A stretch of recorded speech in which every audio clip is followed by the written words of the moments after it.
Salut à tous, on se retrouve pour l'épisode 2565 du Zap Image. On commence aujourd'hui en ce dimanche 17 septembre avec des anniversaires. On peut voir tout d'abord que Kale Tassar, le défenseur croate de Lyon, il fête aujourd'hui ses 27 ans, bon anniversaire à lui. Il y a également le Marocain Sofiane Bouffal, il fête aujourd'hui ses 30 ans. On continue, on va parler de tout ce qui s'est passé lors de la journée hier samedi dans les gros championnats en Europe. C'est parti, on commence tout d'abord en France. Lens contre l'équipe du FC Metz, c'était le gros match hier soir à 21h. Et c'est Metz qui s'est imposé 1-0 du côté de Lens à Soro, l'unique buteur du match. Donc Lens, ça va pas du tout, c'est la crise. Il faut employer ce mot de crise du côté de Lens. Pourtant, Lens contre le FC Metz hier a totalement dominé cette rencontre. On se demande comment Lens n'a pas réussi à au moins accrocher le match nul, voire au moins gagner. Donc 74% de possession de balle pour Lens, 31 tirs, écoutez bien, 31 tirs, 10 tirs cadrés, aucun but inscrit. Il y a eu 10 arrêts du gardien, déjà le gardien de Metz. C'est fou, hein. Metz c'est 2 tirs cadrés, 1 but. La pression, vous savez, c'est les matchs à la FIFA, fut de champion, où tu domines des fois totalement ton adversaire, tu n'arrives pas à marquer lui une occasion, un but. C'est ce qui s'est passé hier, 31 tirs, aucun but inscrit par l'équipe de Lens. C'est très compliqué niveau efficacité pour cette équipe, donc Lens n'y arrive toujours pas. C'est vrai, donc c'est pas un faux pas là, c'est depuis le début de la saison où c'est faux pas sur faux pas pour cette équipe de Lens. Donc le Racing Club de Lens n'a pris qu'un seul point depuis le début de la saison. C'était un match nul contre Rennes, ils nous ont perdu contre Brest, le PSG, Monaco et Metz. Le vice-champion de France n'y arrive vraiment pas et reste relégable. Ils sont avant-dernier. Si ce soir Lyon par exemple, prend un point contre l'équipe du Havre, Lens sera dernier du championnat de Ligue 1 ce soir, peut-être aux alentours des 23h. Donc catastrophe pour cette équipe qui a déjà perdu 4 fois cette saison, alors qu'on est seulement au bout de 5 matchs. Donc déjà perdu autant cette saison que sur l'ensemble de la saison dernière. La saison dernière, ils avaient perdu 4 matchs sur 38 rencontres et là ils ont déjà perdu 4 sur 5 matchs. Voilà, donc on peut voir vraiment que rien ne va actuellement du côté de Lens. Les supporters lensois sifflent leur équipe après la 4e défaite de la saison. C'est vrai que Lens, on sait, il y a la ferveur, tout ça. Et là, c'est peut-être la défaite de trop pour les supporters lensois. Et c'est très rare d'entendre les supporters lensois siffler sa propre équipe. Ça a été le cas hier à la fin du match après cette défaite contre le FC Metz. Et surtout que Lens, n'oubliez pas, Lens joue le championnat plus la Ligue des Champions cette saison, vu qu'ils ont terminé 2e saison dernière. Et mercredi se déplace du côté de Séville dans cette spirale de défaites. Pourquoi pas, ça peut être un match pour totalement les relancer, enfin on peut dire lancer leur saison avec un bon résultat du côté de Séville. Ça peut peut-être après leur faire du bien en Ligue 1. Donc voilà, concernant cette équipe en crise, cette équipe lensoise. On va parler côté messin parce que le match de cet homme, Oukedja, j'ai dit 10 arrêts, 10 tirs cadrés de Lens, aucun but inscrit, 10 arrêts de ce gardien algérien. C'est fou le match qu'il a fait. Oukedja, une note de 8 sur 10, il aurait pu avoir 10 sur 10 un match comme ça. Pourquoi pas mettre un 10 sur 10 pour un gardien? On met des fois des 10 sur 10 pour des attaquants. Il a sauvé totalement son équipe hier. Donc 8, c'est équivaut à un très bon match. Et Eli Wahi reste à une note de 4 sur 10 pour le nouvel attaquant de Lens. Il manque beaucoup Open Door, même Seko Fofana du côté de cette équipe lensoise. Il y avait un autre match hier un peu plus tôt que le Lens-Metz. C'est entre Rennes et l'équipe de Lille. Score final de partout. Donc Lille menait 2-0 dans le match. Il restait plus qu'un quart d'heure de jeu. Et Rennes a accroché le point du match nul en inscrivant 2 buts en fin de rencontre. Donc le LOSC de Paulo Fonseca n'y arrive décidément plus à l'extérieur en 2023. C'est vrai qu'ils étaient très proches de prendre les 3 points. Comme je dis, ils menaient 2 buts. Il restait plus que 10 minutes à jouer. Puis ils ont concédé le match nul. Dommage. C'est une équipe vraiment qui performe à domicile. À l'extérieur, c'est compliqué pour cette équipe du LOSC. Et la une du journal L'équipe aujourd'hui par rapport à ce match entre Rennes et Lille. Têtu jusqu'au bout. C'est-à-dire qu'en gros, qu'ils n'ont pas lâché l'affaire. Ils ont bien fait cette équipe de Rennes qui prend du coup le point du match nul. Du coup, les deux résultats avec ça. Hier, on a déjà parlé de PSG Nice. C'était dans l'édition d'hier. Donc aujourd'hui, au programme à 13h, là, Lorient-Monaco, Reims-Brest à 15h, Strasbourg-Montpellier, Clermont-Nantes. Donc ces 3 affiches à 15h. Marseille contre Toulouse à 17h et Lyon contre le Havre à 20h45 pour clôturer bien sûr cette journée de Ligue 1. On parlera de tous les matchs là du jour dans l'édition bien sûr de demain. Et concernant le match de Marseille contre Toulouse, donc aujourd'hui l'OM portera un maillot arborant les drapeaux du Maroc et de la Libye en signe de soutien aux deux peuples qui ont été durement touchés ces derniers jours avec les inondations du côté de la Libye et le tremblement de terre du côté du Maroc. Donc il y aura un maillot spécial pour rendre hommage à ces deux pays du côté du maillot marseillais aujourd'hui. Et la une aujourd'hui du journal L'équipe version OM. Donc semaine de grande messe. Pourquoi messe? Parce qu'en gros, donc là il y a match de l'OM à domicile.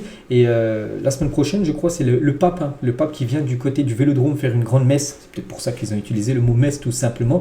Pour parler de l'OM et la une du journal L'équipe, cette fois-ci version Lyon. Balle neuve. Parce que Lyon doit lancer sa saison ce soir, c'est contre l'équipe du Havre. N'oublie pas qu'ils ont changé de coach pendant l'intersaison. Et c'est officiel, tiens, on l'a appris hier. Fabio Grosso, le nouveau coach de l'Olympique Lyonnais. C'était lui qui était très très proche. Et c'est officiel, il sera sur le banc ce soir côté Lyon. Fabio Grosso, un ancien joueur de l'Olympique Lyonnais. Il avait remporté la Coupe du Monde 2006 contre l'équipe de France. Grosso, bonne chance à lui. Et du coup, pour revenir sur la Ligue 1 et surtout sur le classement après les matchs hier. Donc Monaco en tête devant l'équipe de Nice. N'oubliez pas que la semaine prochaine, Monaco reçoit l'équipe de Nice. C'est le premier contre le deuxième, c'est la semaine prochaine au programme. Le PSG 3e, et bon, le PSG risque peut-être d'être 5-6e à l'issue de cette journée parce qu'il y a des matchs à jouer, puis il y a des équipes qui peuvent dépasser le PSG aujourd'hui. Donc l'équipe de Lille, 5e position, l'équipe, je sais rien, je trompe, enfin, Strasbourg 10e, Clermont 16e, Lens déjà moins 7 en différence de but, c'est fou. Lens 11 buts encaissés, en plus pire défense, l'équipe de Lens, c'est fou. Avant-dernier, Lyon, avant-dernier du championnat pour l'instant. Rapidement, on va parler de la Ligue 2, regardez tous les résultats de la Ligue 2, à noter la belle victoire de Saint-Etienne chez l'ancien leader canet, 2-1 pour l'AS Saint-Etienne. Il y a Laval qui s'est imposé 3-0 du côté de Bastia. On va parler juste après de Laval, ou je sais pas, Bordeaux qui s'est imposé une victoire importante du côté de Valenciennes, 2-1. Et on va parler nous de Dunkerque-Grenoble, 0-0. Et Grenoble, après 6 journées de Ligue 2, Grenoble n'a toujours pas encaissé le moindre but. 6 matchs, 6 clean sheets pour eux, pas mal. Donc 4e, les Grenoblois restent sur 3-0-0. Bon voilà, ils savent qu'ils gagnent peut-être pas les matchs, mais ils prennent pas de but, donc ils restent sur 3 fois match nul. Et possède également la pire attaque du championnat, meilleure défense et pire attaque du championnat, cette équipe de Grenoble. Donc voilà, surprenant comme de ne pas encaisser le moindre but après 6 rencontres. Et une équipe qui est surprenante, c'est bien l'équipe de Laval, maintenue en Ligue 2 à la dernière seconde. La saison dernière, ils ont réussi à le maintien. Voilà, c'était la 38e et dernière journée. Bref, le stade Levallois prend la tête du championnat après 6 journées. Ils ont gagné 3-0 sur la pelouse de Bastia hier. Donc 4 victoires, 1 nul, 1 défaite, 4 clean sheets. Et actuellement, c'est eux les leaders de la Ligue 2 après 6 matchs joués devant l'équipe de Caen, Amiens, Grenoble et la JOCR à la 5e position. Donc voilà ce classement de la Ligue 2. Direction la première ligue, et on commence avec le leader Manchester City qui jouait du côté de West Ham, et ça passe de nouveau pour Manchester City, une victoire 3-1. Pourtant ils se démenaient 1-0 grâce à James Ward-Prowse, buteur pour l'équipe de West Ham. Mais bon, égalisation de Jérémy Doku, premier but pour lui, pour l'ancien Rennais. Silva et Erling Haaland ont été également buteurs côté Manchester City, et c'est du 5/5 pour Manchester City, 5 matchs, 5 victoires, 15 points pris sur 15 possibles. Encore les grands favoris pour remporter bien évidemment la première ligue, tellement qu'ils sont forts, cette équipe de Manchester City. Donc on va parler de Doku, les gars, premier match, il avait déjà rentré je crois en cours de jeu, mais première titularisation et premier but pour lui. Donc on est content pour Doku, c'est que des fois on compare un petit peu. Tiens, Jérémy Doku, deux fois où il apparaît en première ligue pour déjà un but, alors que Mudryk, acheté plus de 100 millions d'euros du côté de Chelsea, il a déjà joué 18 fois avec l'équipe de Chelsea en première ligue pour toujours aucun but inscrit. Erling Haaland, bien évidemment, quand City marque plus de 3 buts, Haaland s'il a joué, il est certainement buteur, donc bien sûr il a marqué Erling Haaland. Voilà la joie de Erling Haaland avec Bernardo Silva également buteur lors de cette rencontre hier. Et Haaland, il est déjà 7 buts en 5 matchs en première ligue, il a le même nombre de buts inscrits que Mbappé. Mbappé également 7 buts en 4 matchs Mbappé. Du côté de la Ligue 1, donc Haaland, lui repart sur les mêmes bases que la saison dernière où il avait déjà eu le record du meilleur buteur de l'histoire de la première ligue. Il peut pourquoi pas battre ce record dès cette nouvelle saison parce qu'il est dans la même cadence. Et Haaland est le joueur ayant inscrit le plus de buts après ses 40 matchs dans l'histoire de 40 premiers matchs dans l'histoire de la première ligue.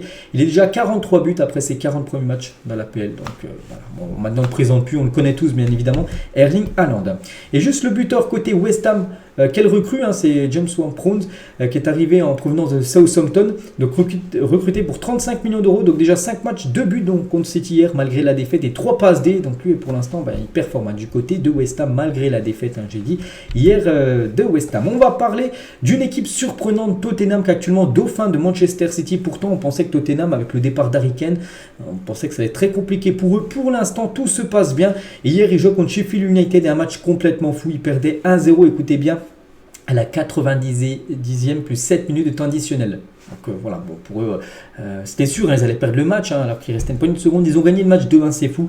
90 plus 8, Richarlison égalise, et 90 plus 10, Kulusevski donne l'avantage à Tottenham qui gagne du coup 2-1 avec 2 buts inscrit très tard dans la rencontre. C'est fou, cette équipe de Tottenham. Donc la fin des Spurs contre Sheffield en une image. Donc les joueurs de Sheffield là en jaune, dévasté. Puis les joueurs de Tottenham, bien sûr, avec le public derrière, complètement fou avec cette victoire in extremis. Hein. Voilà, donc rien à dire. Hein. Et Richarlison a peut-être lancé sa saison aujourd'hui, c'est vrai, ce joueur. On sait qu'il a beaucoup de mal depuis pas mal de temps. Regardez, c'est lui qui égalise à la 98e minute à peu près. Donc, quelle semaine hein, pour lui. Donc, l'attaquant était en larmes après avoir été remplacé pour le Brésil et s'était ensuite confié sur sa santé mentale, qu'il allait prendre un psychologue, tout ça, son retour en Angleterre. Et aujourd'hui, il marque son premier but en Première Ligue pour les Spurs. C'est surtout le but égalisateur qui amène après le but de Kulusevski avec le but de la victoire. Donc, voilà, ça va un petit peu mieux, on va dire, pour Richarlison. Et le début de saison très réussi du côté de Tottenham. Ils avaient concédé le nul contre Brentford lors du premier match. Pas présent enchaîné Manchester, Bournemouth, Burnley et Sheffield. 13 points pris sur 15 possibles.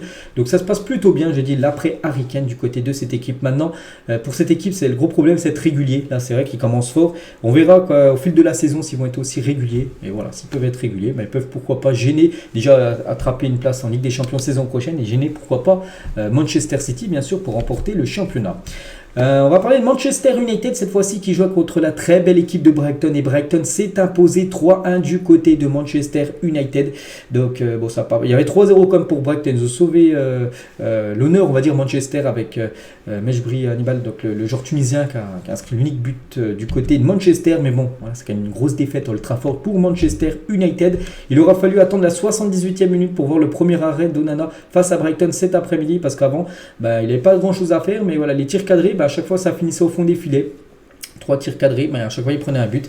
Donc voilà, mauvaise journée on peut dire hein, pour André Onana. Et surtout que Manchester, leur prochain match, c'est contre le Bayern Munich. Du côté de Munich, hein, c'est un match de Ligue des Champions, c'est le gros match. Hein, mercredi, le Bayern reçoit Manchester United. Et c'est vrai que là, Manchester prépare très mal son déplacement du côté de Munich avec cette défaite contre Brighton.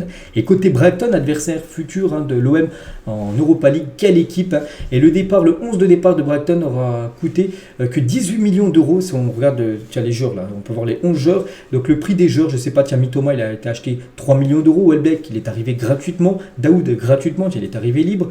Je sais pas, Lamptey il a été arrivé pour 1,2 million d'euros. Voilà, cette équipe a coûté un peu moins de 20 millions d'euros. Et elle a gagné 3 à Manchester. Alors que si je vous parle les gars du 11 de Manchester, hier combien ça a été acheté, c'est quasiment 800-900 millions d'euros. Donc voilà, l'argent bien évidemment des fois ne fait pas tout. Et l'excellent début de saison de Brighton, donc c'est un peu comme Tottenham, juste au lieu de Tottenham qui avait fait le nul, ils avaient tout gagné à nul. Tottenham, eux ils ont perdu juste contre West Ham, sinon que des victoires. Luton Town, Wolverhampton, Newcastle, grosse équipe Newcastle et Manchester United, 12 points sur 15 possibles pour les hommes de Roberto De Zerbi. On continue avec Liverpool qui jouait du côté de Wolverhampton, c'était hier à 13h30 et Liverpool s'est imposé 3-1, Gakpo, Robertson et Hervé Elliott, les 3 buteurs côté Liverpool. Donc Salah a joué, Salah a été élu homme du match. On se demande comment il a pu être élu homme du match alors qu'il n'a pas marqué. Il n'a pas marqué, mais il a été passeur D, même 3 fois passeur D, triplé de passes D pour Mohamed Salah. Donc les 3 buts inscrits des joueurs de Liverpool, à chaque fois c'est Mohamed Salah qui a délivré le caviar. Quel match bien sûr de Mohamed Salah. Et du coup c'est un record, Salah devient le meilleur passeur africain de l'histoire en Première Ligue. Il dépasse Riyad Mahrez qui est à 61 maintenant. Salah est seul à 63 passes décisives du côté de la Première Ligue. Félicitations à l'attaquant égyptien. Et la marque Carlsberg, fabricant de bière, apparaît en temps normal sur les visuels de Liverpool afin de désigner l'homme du match. Donc, mais par respect pour Mohamed Salah qui a été élu homme du match avec ses 3 passes D et sa religion, donc le club a décidé de retirer la marque du visuel désignant Mohamed Salah homme du match. Donc regardez, c'est en bas à droite normalement. Les autres joueurs, on peut voir Player of the Match avec Carlsberg, cette marque de bière, et en bas, en gros ça a été enlevé, le sponsor Carlsberg, voilà, par respect bien sûr à Mohamed Salah et sa religion. Du coup, les autres résultats, il y a qui j'ai pas parlé. Donc Aston Villa 3, il y a pas mal de 3 hier, regardez tous les 3 qu'il y a eu. Donc Aston Villa s'est imposé 3-1 contre Crystal Palace, Fulham 1-0 contre Luton Town et Newcastle, difficilement toujours Newcastle 1-0 contre Brentford 1-0. Donc aujourd'hui Bournemouth Chelsea, Everton Arsenal et demain il y a Nottingham Forest contre Burnley. Voilà, concernant cette journée. Du côté du championnat anglais, un petit coup d'œil niveau classement, ça donne quoi? Donc City, ils ont tout gagné, donc ils sont en tête devant Tottenham, Liverpool et Brighton. Voilà pour l'instant le top 4 de ce championnat anglais. Ça commence fort, parce que regardez les 4 premiers, voilà, il y a au pire il y a 2 équipes qui ont fait un nul, sinon ils ont tout gagné, et sinon une qui a perdu et tout gagné. Donc voilà, ça commence fort, bien évidemment. Il va falloir s'accrocher derrière des équipes comme Newcastle, comme Chelsea ou même Manchester United. Attention, parce que devant ça prend beaucoup de points et eux pour l'instant ils font du surplace. Donc les relégués pour pour l'instant, enfin les relégables, Everton, Burnley, Luton Town, un petit promu. 0 points après 4 matchs, 2 buts seulement inscrits, déjà 10 buts encaissés pour cette équipe qui va galérer bien sûr en Première Ligue. On leur souhaite bonne chance pour la suite de la saison. On quitte l'Angleterre, direction le sud, un peu plus le sud, donc l'Espagne. Et on commence avec le Barça contre le Betis Séville. Donc le Barça au stade Montjuïc, leur stade par intérim pendant 1 an. Ça s'est bien, même très bien passé pour les Blaugrana. Une manita, c'est tout simplement 5. Donc 5-0 pour le Barça. Donc les buteurs, Félix, Lewandowski, Ferran Torres, Rafinha, Cancelo. Notez que Lewandowski a été buteur et 2 passes D. Un gros match de Robert Lewandowski. Donc voilà, 5 buteurs différents du côté du FC Barcelone. Et trouvez les erreurs, regardez ça, c'est le visuel du FC Barcelone Espagne. Donc sur leur Twitter officiel, ils l'ont supprimé depuis. On peut voir le Barça, les 5 buteurs. Et côté Séville, 0, mais on peut voir 2 buteurs, Ansu Fati et Cristiano Ronaldo qu'ils ont mis peut-être pour les chambrer, on ne sait pas. Oui, c'est pour les chambrer. Donc depuis ce visuel, c'est le truc officiel quand même du FC Barcelone, ça a été supprimé depuis. Et voilà, ils ont quand même mentionné Cristiano Ronaldo, voilà, buteur du côté du Betis, alors que bien sûr Ronaldo ne joue plus en Liga et surtout le Betis n'a inscrit aucun but. Bref, c'était surtout pour chambrer, je crois, ces 2 jours-là. Le Barça du coup déroule avec cette victoire 5-0 et du coup ça se passe plutôt bien pour le Barça. Donc 0-0 contre Retafe, c'était le premier match, puis après que des victoires Cadix, Villarreal, Osasuna et le Betis Séville. Donc là en plus avec une victoire 5-0. Donc que dire du début de saison du FC Barcelone qui est très convaincant. Et les deux, Joao Cancelo, Joao Félix, les deux ont commencé titulaires hier. N'oubliez pas que ces 2 jours est arrivé l'heure du dernier jour du mercato. Et les deux Portugais en plus sont arrivés le même jour. Et les 2 buteurs de leur premier match où ils commencent les 2 ensemble titulaires. Donc félicitations aux 2. Félix les gars, je sais qu'il est en déprime totale du côté de l'Atlético, ça se passe beaucoup mieux maintenant du côté du Barça. Et la célébration de Félix, ça nous fait penser à une célébration d'un ancien joueur portugais, Cristiano Ronaldo, qui avait déjà fait cette célébration il y a quelques années. Lewandowski, gros match, j'ai dit 1 but et 2 passes D, ça va lui faire du bien, lui qui était pas mal critiqué là ces derniers temps. Rafinha, Balde, Rafinha, Manita, Rafinha les gars, il est rentré en cours de jeu, il a joué, je sais pas, peut-être 30-40 secondes de jeu, 2-3 ballons touchés, boum, but direct pour Rafinha, félicitations à lui. Ferran Torres, événement les gars, pourquoi? Parce que Ferran Torres, buteur sur coup franc, et un but sur coup franc du côté du Barça, ça datait ça datait de pas mal de temps. Donc le dernier à avoir marqué, c'était Messi contre Valence, c'était en 2021, on est en 2023, ça faisait plus de 2 ans qu'il n'y a pas eu un joueur du Barça qui a inscrit un but sur coup franc direct, je vous parle. Ferran Torres l'a fait hier, donc il y a eu 41 coups francs direct fait par le Barça avant que Ferran Torres, depuis Messi, marque ce coup franc direct. Donc félicitations à Ferran Torres. On va parler de Jules Koundé, il n'a pas marqué, mais quel match de Jules Koundé, quelle prestation ce soir, 87 ballons touchés, 91% de passes réussies, 2 dribbles réussis sur 2 tentés, 2 tacles réussis sur 2 tentés, une interception, 8 récupérations de balles, 4 duels au sol gagnés sur 4 tentés, 2 duels aériens sur 2 tentés, à chaque fois tout réussi, 0 faute, 0 fois dribblé. Quel match de Jules Koundé, qui continue comme ça. Donc il joue le poste où il préfère le plus, au poste de défenseur central. On sait qu'en équipe de France c'est plutôt défenseur droit. Après Deschamps l'utilise souvent à droite parce que dans l'axe il y a beaucoup de monde. Pourquoi pas un jour Deschamps l'utiliser dans l'axe Jules Koundé, parce qu'il fait comme des masterclass du côté du Barça dans cette position. On va parler d'une autre rencontre en Liga. Valence contre l'Atlético Madrid, et Valence s'est imposé 3-0. L'Atlético, ça c'est pas ouf, surtout que l'Atlético reçoit le Real Madrid la semaine prochaine lors du derby de Madrid. Donc ils en ont pris 3 hier du côté de Valence. Et l'autre gros coup dur pour l'Atlético, c'est la blessure, et normalement très sérieuse, de Thomas Lemar, le français, qui est sorti sur civière contre Valence. Dans un communiqué, l'Atlético Madrid annonce craindre une rupture du tendon d'Achille qui pourrait éloigner le champion du monde des terrains pendant 10 mois. En gros, par exemple, cette blessure, moi personnellement je l'ai eu. Elle fait très mal, c'est derrière le pied, en gros c'est le tendon qui lâche. Presnel Kimpembe l'a eu il y a quelques mois, il n'est toujours pas revenu. Kimpembe devrait revenir au mois de novembre alors qu'il l'a eu quasiment au mois de janvier. Donc voilà, c'est ce que dit l'Atlético, c'est pas encore sûr, il va passer des examens, et si c'est ça, ce serait quasiment fin de saison déjà pour Thomas Lemar. On lui souhaite bien sûr un très bon rétablissement parce que voilà, c'est une blessure très grave. On va parler de Bilbao qui joue contre Cadix, un Bilbao sans souci, grosse victoire 3-0 des Basques. On peut voir les 3 buteurs, Williams qui a été buteur, l'attaquant de Bilbao. Sinon les autres résultats, il y a qui que j'ai pas parlé, tiens, le Celta Vigo s'est incliné 1-0 contre Mallorca. Au programme aujourd'hui, Séville, Las Palmas ou même le Real Madrid contre la Real Sociedad. Tiens, concernant Séville, Las Palmas, une petite info concernant les joueurs de Las Palmas. Donc 17 joueurs de Las Palmas ont raté leur avion en partance pour Séville où ils sont censés jouer demain. Donc c'était hier leur avion, parce qu'ils viennent toujours la veille. Pourquoi ils ont loupé l'avion? Parce qu'ils étaient tous en train de boire un café, puis l'avion est parti sans eux. Donc bon, ils en ont pris le prochain, mais bon, voilà, c'est c'est pas sérieux, on peut dire, de la part des joueurs de Las Palmas. Concernant le classement après cette victoire du Barça, tiens, hier, donc le Barça prend les rênes de la Liga en attendant le match du Real Madrid qui peut bien sûr être leader ce soir si le Real s'impose contre la Real Sociedad. Donc voilà, déjà le Barça et le Real Madrid aux deux premières positions de la Liga comme souvent. On quitte l'Espagne, direction l'Italie. On commence avec le derby de Milan, l'Inter Milan contre l'AC Milan. Et regardez la victoire de l'Inter, 5-1, ils ont mis à l'AC Milan. Mkhitaryan, 2 buts, gros match. Mkhitaryan, Marcus Thuram, buteur. Salanoglu, buteur. Et Fratesi, également buteur en toute fin de match contre un but de Leao. Donc Manita pour l'Inter Milan. Et donc Milan est bleu. Hein. C'est vrai que là, côté Milan AC, ça va pas fort contre l'Inter. Et surtout, c'est déjà la 5e fois qu'il y a eu un Inter Milan AC Milan en 2023. Et c'est la 5e victoire de l'Inter contre l'AC Milan sur cette année 2023. C'est fou. Ils avaient joué en Super Coupe d'Italie. Ils avaient joué 2 fois, souvenez-vous, en Ligue des Champions, demi-finale la saison dernière, où l'Inter à chaque fois avait battu l'AC Milan. Ils avaient joué aussi en championnat la saison dernière, le match retour, puis là, championnat, match aller, et du coup victoire 5-1. Donc là, surtout les victoires avant, c'était toujours des victoires compliquées, 1-0, 2-0, et là c'est 5-1. Donc voilà, et sinon ça va faire partie des plus gros résultats, des plus gros scores entre l'Inter et l'AC Milan. On peut voir aussi que l'Inter a gagné un coup 4-0 contre l'AC Milan. On peut voir que l'AC Milan aussi en 97, 98 ou 2000-2001, ils avaient gagné un coup 6-0, même 5-0 contre l'Inter Milan, cette fois-ci dans le sens inverse. Et du coup l'Inter, c'est carton plein, c'est 4 matchs, c'est 4 victoires contre l'AC Milan, Fiorentina, Cagliari et Monza. Carton plein pour l'Inter Milan qui est bien évidemment actuellement leader du championnat italien. Et quel match de Mkhitaryan, auteur de 2 buts et d'une passe décisive, le joueur arménien. Quel match, quel joueur sous-coté, ce joueur Mkhitaryan.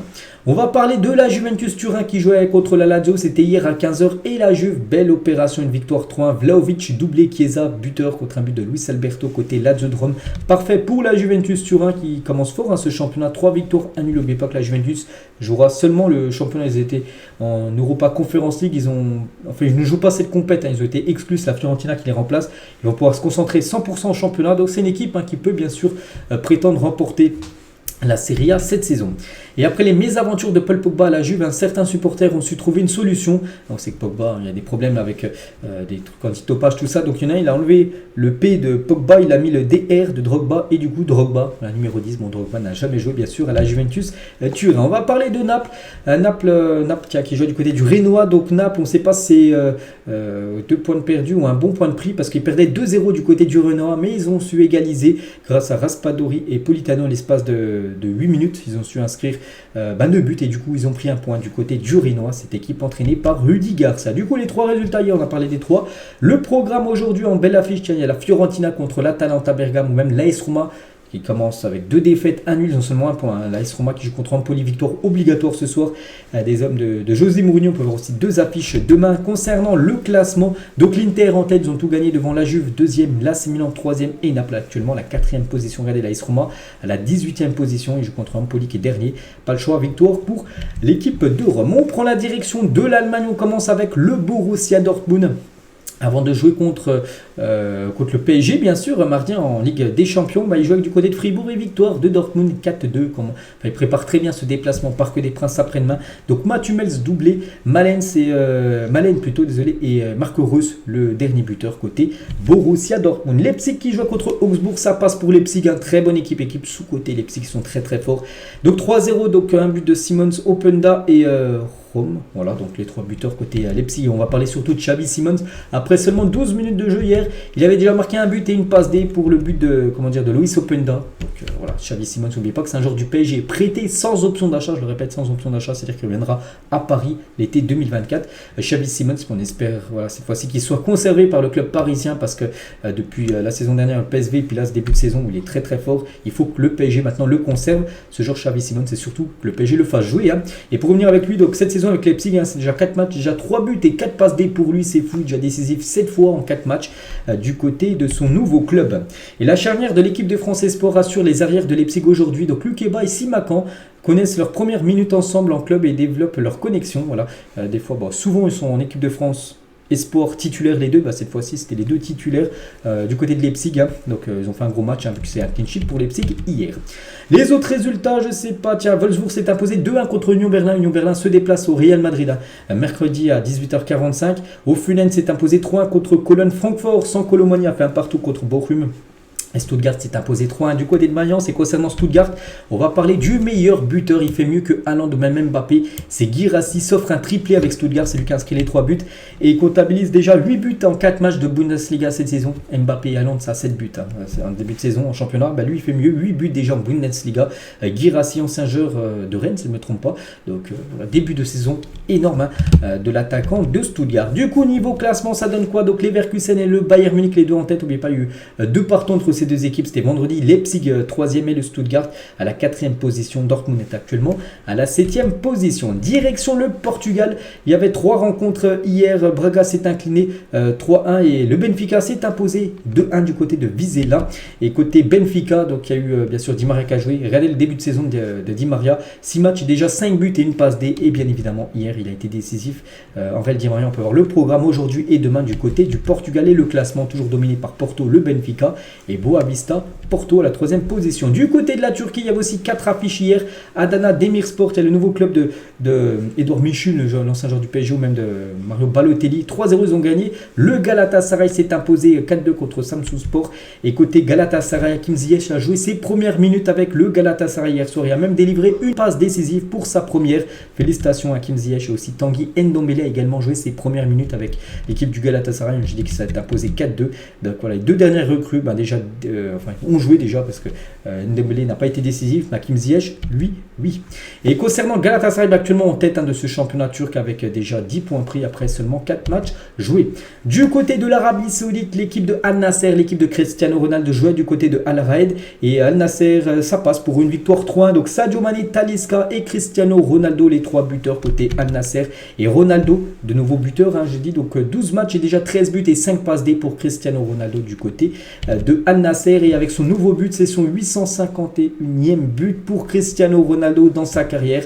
Donc voilà, le légendaire bien sûr, CR7 est toujours avec lui. Donc hier il a tenté un coup franc, coup franc loupé et juste le caméraman derrière, c'est une vidéo, voilà, je vous montre la photo de ce qui s'est passé, il a tiré en pleine tête dans le caméraman et j'ai vu la photo après du caméraman, il a une grosse boule là, un gros neuf en place sur le front avec la frappe puissante de Ronaldo qui est parti directement dans la tête du caméraman. Et concernant Mané, tiens, pour revenir les gars sur le match, Mané, j'ai dit Mané buteur juste avant la mi-temps. Donc Mané, 6 matchs déjà, 6 buts pour lui, ça se passe plutôt même très bien Mané, son aventure saoudienne. On va parler tiens de l'équipe de Léo Messi, l'Inter Miami qui jouait du côté de Atlanta et défaite de l'équipe de l'Inter Miami, une défaite 5-2 pour les hommes de Léo Messi. Messi n'a pas joué, Messi a une lésion musculaire, il était forfait en gros pour cette rencontre et voilà, quand Messi n'est pas là, c'est un peu plus compliqué pour l'Inter Miami. Pourtant l'Inter Miami menait 1-0 dans le match au bout de 25 minutes de jeu, puis après ils ont pris un sacré comeback 3-1, puis du coup score final 5-2 pour l'Atlanta United. Donc voilà, c'est leur première défaite les gars depuis le 15 juillet dernier, le même jour où Messi avait rejoint le club. C'est qu'ils n'avaient toujours pas perdu depuis, puis hier ils ont perdu leur premier match. C'est presque comme s'il leur manquait quelqu'un, c'est vrai que vu que Messi n'a pas joué cette rencontre. On va parler aussi il y a du nouveau club de Dimitri Payet, Vasco da Gama, qui jouait contre Fluminense. C'était un derby très électrique, très chaud toujours entre ces deux équipes. Donc Vasco da Gama, le club de Payet, s'est imposé 4-2. Donc Payet a joué la dernière demi-heure et on peut voir qu'il était très content. Dimitri Payet semble heureux du côté du Vasco da Gama, du côté du championnat brésilien. Quelques autres infos pour finir cet épisode. Tout d'abord officiel, Léo Dubois est prêté à Istanbul Basaksehir par le Galatasaray. L'ancien lyonnais débarque, reste en Turquie mais du côté de Istanbul pour poursuivre la saison. Le PSG va toucher plus de 20 millions d'euros par Al Ahly pour le rachat de la dernière année de contrat de Julian Draxler. Donc l'Allemand est attendu aujourd'hui à Doha. J'ai déjà vu en plus des photos de Draxler avec l'écharpe de Al Ahly. Voilà le club qui va rejoindre aujourd'hui. Donc normalement ça devrait être officiel aujourd'hui voire demain concernant Julian Draxler. Concernant Mitrovic, le nouvel attaquant de Al Hilal, il a dit « Je n'ai aucune nostalgie de l'Angleterre ». En gros, il ne regrette pas du tout d'avoir quitté l'Angleterre pour rejoindre l'Arabie Saoudite. Il a dit « Je suis heureux d'être enfin dans un grand club. Al Hilal, c'est un peu comme le Real Madrid en Europe. Je veux faire de grandes choses et gagner des titres. » Parce que du côté de Fulham, c'était compliqué à gagner des titres. Et maintenant, en gros, il est dans un club comme le Real Madrid, mais version asiatique, l'équipe de Al Hilal. Donc voilà, il n'est pas du tout déçu de son choix, bien sûr, d'avoir quitté l'appel pour rejoindre l'Arabie Saoudite. Quand Sergio Rico se livre comme jamais pour la première fois depuis son long passage à l'hôpital, par exemple, il a ambition, et ça c'est très bien, de revenir à la compétition avant la fin de la saison. Donc là, bien évidemment, il est encore en repos par rapport à ce qu'il a eu, il était dans le coma, tout ça, mais il veut avant quasiment mai prochain revenir à la compétition. Pourquoi pas le voir, on n'oublie pas qu'il est toujours sous contrat avec le PSG, peut-être, j'en sais rien, mars. l'année prochaine, si le PSG est toujours en Coupe de France, pourquoi pas le voir jouer gauler un match de Coupe de France. Sergio Rico serait très beau. Donc c'est son objectif, on espère, qu'il y arrivera. Toujours tiens, avec le PSG, durant la tournée au Japon, le staff de Luis Enrique a pris un acte de l'hygiène de vie de certains joueurs du PSG attrapés, clope au bec. Ça, c'est pas fou. En gros, c'était pendant la tournée. Il y avait des joueurs du PSG qui étaient en train de fumer. Bon, les noms n'ont pas été indiqués. Donc voilà. Mais Luis Enrique a vu ça. Puis, bien sûr, il n'a pas du tout apprécié que quelques joueurs, bien sûr, fument du côté de Paris. Et toujours, tiens, avec le PSG. Parce qu'ils ont été battus contre Nice. Et le GC Nice a mis en vente les maillots portés par les joueurs lors du match contre le PSG pour soutenir les victimes du tremblement de terre au Maroc. Les fonds récoltés leur seront dédiés. Magnifique geste de la part de Nice. Tous les maillots seront vendus aux enchères et tout l'argent récolté ira du côté des associations du côté du Maroc pour apporter de l'aide bien sûr au terrible tremblement de terre qu'il y a eu il y a quelques jours. Donc voilà les gars ce qu'il y a à dire aujourd'hui. J'espère que ça vous a plu. Cet épisode, on a fait tout le tour dans les championnats en Europe ou même dans le monde avec le championnat par exemple saoudien qu'on a parlé. Donc on fera la même chose demain les gars avec les matchs cette fois-ci aujourd'hui vendredi. Donc voilà ce qu'il y a à dire aujourd'hui. J'espère que ça vous a plu. On se retrouve bien évidemment demain. Je vous souhaite une bonne fin de week-end et à demain.